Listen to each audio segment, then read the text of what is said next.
Prime Time-ის პრეს-კლუბში მალე 6 უნივერსიტეტის სოციალური და ჟურნალისტიკის ფაკულტეტის სტუდენტები გაივლიან სტაჟირებას. ამ თემაზე მემორანდუმს ხელი უმაღლესი სასწავლებლის რექტორებმა და Prime Time-ის ხელმძღვანელმა მოაწერეს.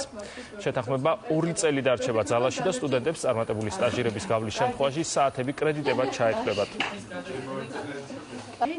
ჟურნალისტს, რომელიც სწავლობს თეორიას, შეუძლია პრაქტიკულად განახორციელოს, ისწავლოს კითხვის დასმის, ინფორმაციის მოპოვების, რესპონდენტთან ურთიერთობის პრაქტიკა და მე ვფიქრობ, რომ ჟურნალისტებისთვის, მომავალი ჟურნალისტებისთვის ეს არის ძალიან საინტერესო პროცესი. ჩვენთვის ძალიან საინტერესო და სასარგებლოა ჩვენი სტუდენტებისთვის, მით უმეტეს რომ ჩვენ ვამზადებთ ტელეჟურნალისტებს. დაახლოებით 100 სტუდენტი სწავლობს ჟურნალისტიკის მიმართულებით და მე მგონი ეს არის ძალიან კარგი წინადადება, იმიტომ რომ მათ შეიძლება არა მარტო თეორიული ცოდნით მიღება, არამედ პრაქტიკის გავლა.